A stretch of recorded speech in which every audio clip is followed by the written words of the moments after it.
強くなれる理由を知った僕を連れて進め泥だらけのそなたを見ようこわばる心震える手は掴みたいものがあるそれだけさ夜の匂いに空に選んでも変わっていけるのは自分自身だけそれだけさ強くなれる理由を知った Je m'appelle Julien Letiers, je suis l'un des directeurs de la Nouvelle Édition. Notre maison d'édition est indépendante et on s'occupe de diffuser, distribuer des light novels en France. C'est un tout nouveau format en fait qui commence à apparaître, qui était déjà présent auparavant mais qui tend à se populariser de plus en plus. C'est un format qui est un mi-chemin entre le manga et le roman et en fait qui sert de base aux mangas et aux animés. C'est vraiment le format source qui sert à développer le média mix et tous les médias qu'on peut avoir en Europe à l'heure actuelle. Nous, on était frustrés de ne pas voir la fin de nos animés préférés, donc on s'est dit qu'on allait chercher le format original directement au Japon et qu'on allait du coup les traduire en français et les promouvoir pour les vendre en France.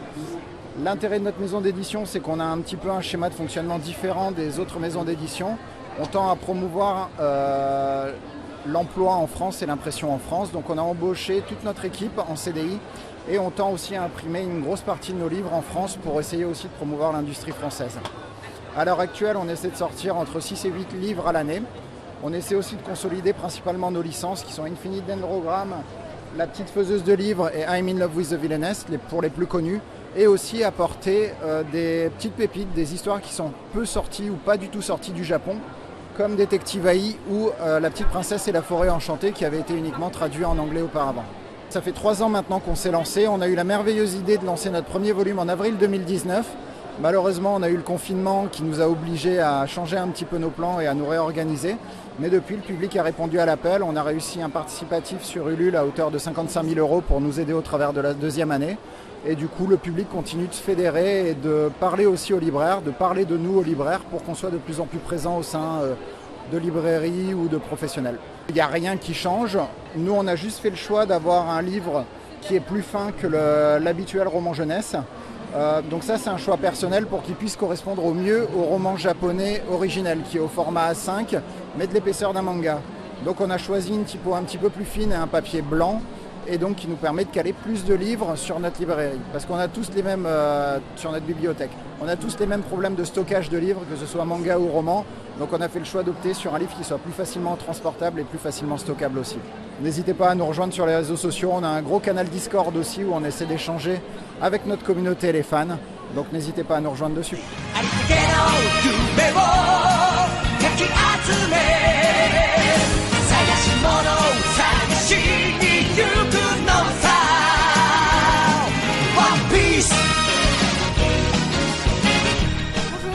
Donc je suis Leaf, autrice du webtoon Because I Can't Love You sur la plateforme Webtoon France. 2 jumeaux, une fille et un garçon qui sont en crush sur la même personne. Et donc ça va traiter un peu de plein de sujets de société, et notamment de l'amitié, l'amour, la famille, mais dans un contexte plus universitaire par rapport à d'autres séries Netflix qu'on peut voir qui se passent toujours au lycée. J'ai pris le parti pris de faire ça à l'université parce que je me retrouvais plus dans les séries Netflix en fait. À la base je faisais du manga, donc j'étais partie pour faire du manga et j'ai eu une opportunité professionnelle sur du webtoon. Donc je me suis lancée sur le webtoon et j'ai fait un burn-out, donc j'ai écrit Because I Can't Love You pendant ce burn-out pour me donner l'envie d'écrire. Et donc je l'ai proposé à Webtoon France vu qu'ils venaient de lancer la plateforme française. Et donc, ils ont voulu m'éditer. C'est comme ça que j'ai été lancée dans le webtoon en fait. Pour se créer en fait un premier lectorat, j'ai compris que c'était quand même plus simple de passer par le webtoon parce qu'on a les retours directs. Les lecteurs, ils vont plus facilement venir sur les réseaux sociaux. Et puis, vu que le webtoon est en hebdomadaire, donc c'est vrai que c'est comme un feuilleton. En fait, on sort un épisode chaque semaine. Les lecteurs sont là vraiment chaque semaine pour revenir, et on a toutes leurs théories, tout. Donc en fait, il y a vraiment cet aspect communautaire grâce au webtoon, et qu'il n'y a pas forcément dans le manga, parce que quand on sort, enfin dans le manga ou dans la BD, on attend plusieurs mois avant de pouvoir sortir son album. Et donc généralement quand il sort, on est déjà sur le suivant, voire sur un autre projet.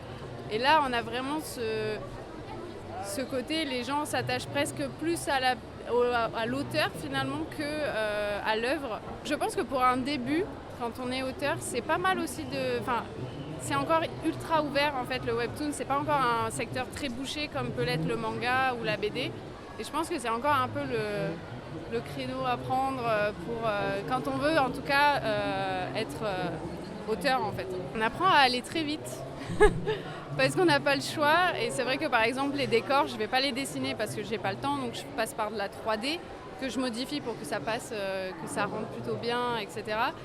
Mais après j'ai 2 assistants aussi pour m'aider sur la couleur, parce que sinon c'est pas tenable, en fait le rythme c'est insoutenable, parce qu'en fait on finit un épisode et la semaine suivante il faut déjà produire le suivant, donc on trouve plein de petites techniques comme ça pour aller plus vite, mais c'est vrai que mon style de dessin est pas du tout le même dans le digital que dans le manga. Quand je fais vraiment du manga, c'est un peu différent. J'ai une chaîne Twitch, vous pouvez me suivre, Instagram, Twitch, leaf_art. Voilà.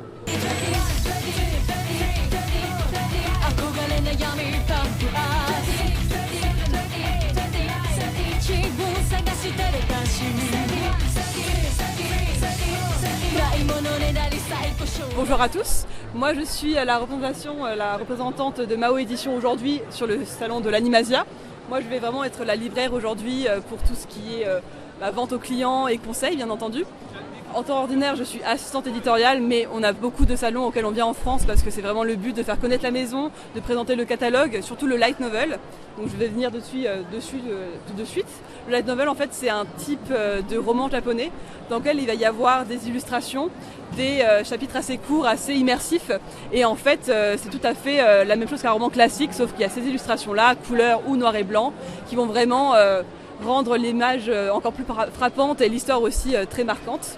Et c'est vraiment le but de le faire connaître en France, parce que souvent les mangas qu'on apprécie sont en fait issus de light novel, et donc en fait c'est vraiment le but de faire comprendre aux personnes que le roman est tout aussi légitime que la version manga ou animée, et c'est aussi le but de vraiment faire en sorte qu'il y ait un vrai engouement en France pour le light novel. Donc c'est pour ça que nous on a beaucoup de titres à notre catalogue qui vont être assez variés. On a autant des light novels qu'on va adapter, qui vont être pris au Japon, qu'on va adapter de nous-mêmes, qu'on va traduire, etc., que des titres qu'on va créer nous-mêmes, donc dans les mains notamment Enfants de Gore, tome 2 en l'occurrence, mais pour l'instant en 2 tomes, qui va vraiment être une création française de notre part, le premier light novel français, et qu'on va vraiment promouvoir parce qu'il y a une question vraiment de médiéval fantastique, un aspect vraiment qui peut plaire à beaucoup de monde, autant des grands lecteurs que des lecteurs qui sont un peu timides et qui ne savent pas trop s'ils peuvent commencer à lire des romans, ou encore d'autres créations françaises, Black Fury, donc ce genre de création un peu de SF, etc., où on va vraiment participer au processus d'élaboration. C'est pour ça que Mao a autant une casquette d'éditeur, d'adaptateur de manga ou light novel japonais, que de créateurs français de light novel. On a aussi dans notre catalogue de temps en temps des mangas one-shot taïwanais. Par exemple, on va vraiment chercher à avoir juste une histoire qui nous plaît, un coup de cœur, une romance qui va nous séduire, qu'on va vraiment choisir, ou tout simplement des histoires de tout type, que ce soit de la SF, de la dark fantasy, de l'historique. On va vraiment essayer de trouver des éléments qui puissent plaire aux lecteurs. Donc nous, on a 2 ans et demi d'existence, on est vraiment tout récent, on est basé à Versailles, donc à Paris et dans les environs. On maximise vraiment à fond les salons comme toujours, et on se tient prêt pour rencontrer les fans et essayer de leur faire comprendre à quel point le light novel c'est cool. Le problème déjà fondamental du light novel, c'est qu'il n'est pas encore assez connu en France de façon générale. On n'a vraiment que très peu de maisons d'édition qui vont vraiment promouvoir ce genre en France, bien entendu. Donc la différence, c'est qu'au moins, quand c'est un light novel étranger, on espère que les fans soient déjà présents, qu'ils connaissent dans certains cas déjà l'animé. Par exemple, dans notre light novel à succès, je monte un peu comme ça, 86, on a vraiment un light novel qui a déjà une communauté assez présente, parce que littéralement l'animé sur Crunchyroll a boosté les ventes et l'intérêt. Et à l'inverse des mangas ou des light novels qui sont déjà un petit peu connus en France et donc une communauté qui les attend un petit peu. À la différence, un light novel français, déjà, c'est forcément un peu long à élaborer parce qu'il faut vraiment avoir un droit de regard sur l'histoire, mais surtout quand même une grande liberté à l'auteur, une question où il faut vraiment lui faire comprendre ce qui pourrait marcher, ce qui pourrait plaire au lecteur. Et bien entendu aussi, et dans le cas notamment de celui-ci, on a créé des collaborations. Le light novel, ce n'est pas forcément qu'un roman, c'est aussi un illustrateur qui va vraiment ponctuer avec des dessins.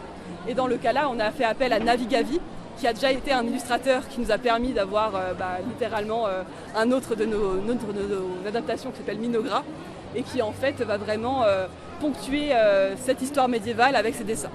Donc très clairement, on a ce travail de collaboration, d'entraide entre les auteurs, et surtout, en effet, dans ce cas, le travail, c'est de créer une communauté de fans, de créer vraiment dès le début des fans qui vont aimer le light novel et le rendre vraiment populaire en France. Et vraiment, renseignez-vous sur le light novel, c'est vraiment un monde diversifié, il y a plein de manières de le connaître et de l'apprécier à tous les genres. C'est comme le manga, ça a commencé difficilement en France, mais le light novel, en fait, comme n'importe quoi, peut plaire.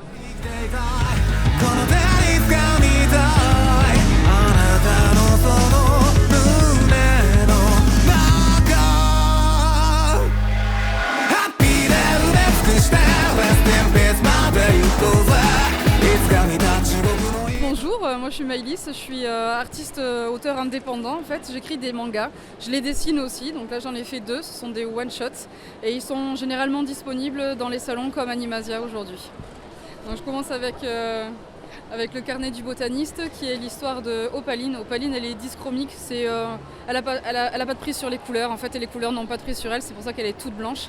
Elle a énormément de mal à s'intégrer dans la société et donc elle a été obligée de trouver refuge dans un endroit, une bibliothèque qui est toute blanche elle aussi pour mettre en valeur les livres et donc ça lui permet en fait de se camoufler et de se protéger des gens qui vont la maltraiter. La contrepartie de cette espèce de petit paradis, c'est la bibliothécaire, sa patronne, qui est comme une marade de Cendrillon et qui va la maltraiter et abuser d'elle à fond. Et un jour, elle va faire la rencontre d'un autre dyschromique qui, lui, est tout noir et qui est à la recherche d'un moyen de se débarrasser pour lui de sa maladie. Et on va voir ce que ça va donner sur son quotidien à elle. Et pour le deuxième, donc les enfants de Thoth, on est sur donc l'Égypte antique. On va suivre Katibissi qui est la fille du scribe royal et qui est convaincue et persuadée depuis l'enfance que ce sera elle le prochain scribe royal de la famille. Et on lui explique que non, c'est plutôt réservé au premier-né de la famille et de préférence à un garçon. Donc c'est plutôt le rôle réservé à son grand frère. Le père va mourir prématurément, ce qui fait que le frère va accéder prématurément au poste de scribe royal, donc faisant que Katibissi elle voit son rêve lui passer sous le nez. Et pareil, on va voir comment ça se passe pour elle maintenant que son rêve s'est éteint. Chaque one-shot m'a pris grosso modo 5 mois entre l'écriture du scénario, la réalisation des pages et après le maquettage avant envoi à impression. Alors je suis jamais passée par une maison d'édition donc je vais avoir du mal à comparer, mais je dirais que les avantages c'est que là du coup je suis assez libre de ce que je fais parce que ce que j'ai envie de raconter je le raconte, ça apparaît dans mes histoires. J'ai pas vraiment de compte à rendre et le résultat il est donné par le public qui va acheter ou non mon travail.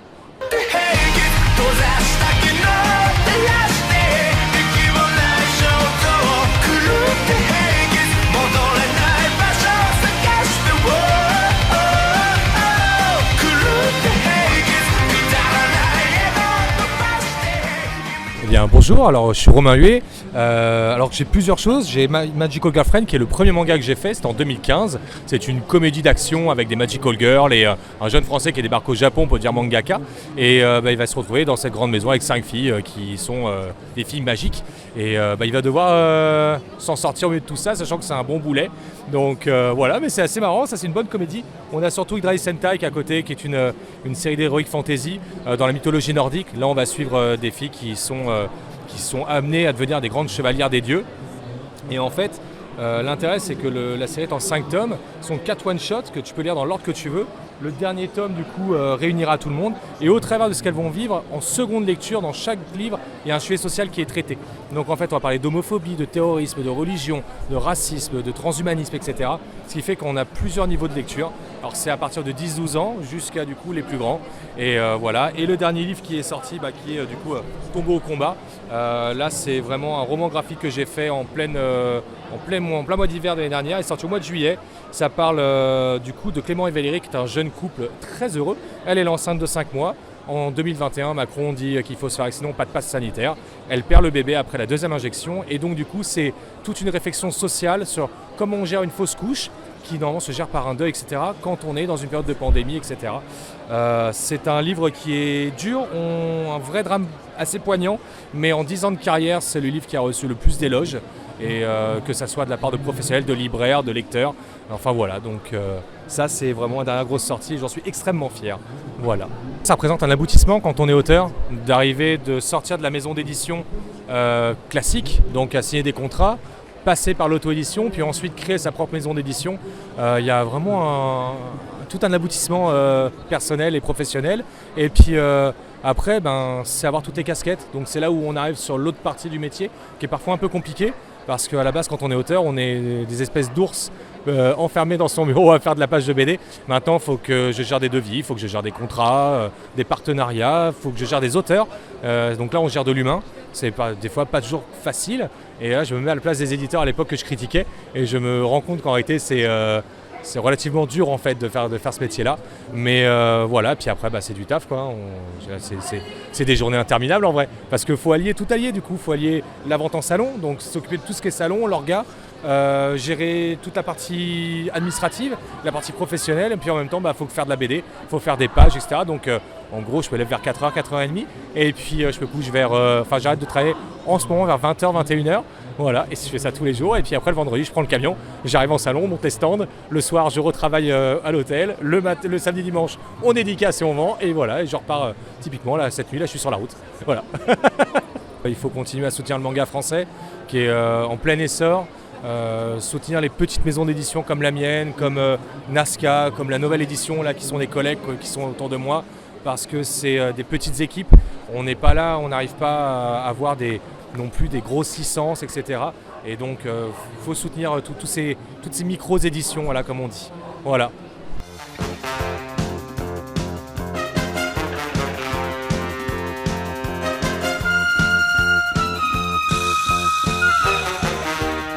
Bonjour, je m'appelle David. Donc effectivement, je suis l'un des producteurs de The Last Kamit. Donc c'est un manga. Si vous connaissez les mangas, c'est vraiment comme du Naruto, du Bleach, du One Piece. Et l'idée, c'est de dire que lorsque vous lisez les mangas, on va découvrir la culture asiatique à travers eux. Les comics, c'est plus la culture américaine. Nous, avec ce projet-là, c'est centré sur la culture africaine. Donc dit autrement, on a vraiment créé une histoire où ce sera les aventures d'un héros. Je ne sais pas si vous pouvez voir, mais en gros, il y a le héros qui s'appelle Sanka, c'est lui par exemple, dessiné ici, et Mani qui est derrière. Ils ont tous les deux un rêve, ils veulent devenir gardiens. Gardien, c'est comme on veut devenir un Hokage, on veut devenir un roi des pirates, dans des histoires vraiment shonen. Et il y aura une quête qui se mettra en place autour de ce rêve-là. Et tous les éléments de notre histoire à nous, que ce soit la culture, la mythologie, les éléments culturels, la nourriture, les paysages, sont vraiment influencés par la culture africaine. C'est l'auto-édition. Pour l'instant, il y a 2 tomes qui sont sortis. Le tome 1 qui est là, le tome 2, le tome 3 qui va arriver en septembre. Et avec l'ambition de dire que voilà, que les mangas sont vraiment très populaires, pourquoi pas les faire redécouvrir à tout le monde dans une autre culture. Et pour notre projet, c'est la culture africaine.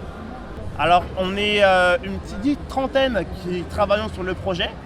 Qui avons travaillé en fonction des besoins, on les a activés à telle ou telle période. Et voilà, donc c'est avec cette équipe-là qu'on essaye de faire en sorte quotidiennement que le plus de personnes connaissent The Last Kamit et les projets qui vont venir par la suite.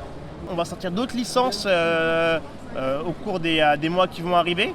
Donc pour l'instant, c'est pas encore sorti, donc je ne peux pas trop en dire, mais ça sera, voilà, le but c'est vraiment de se diversifier. Là, c'est une approche plus manga. On va essayer de toucher d'autres types de médiums.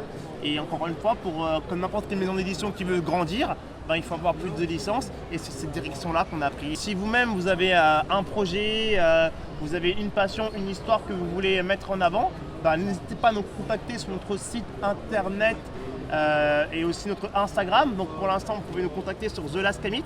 Ça s'écrit comme ça. Envoyez-nous un petit message, nous on va vous répondre.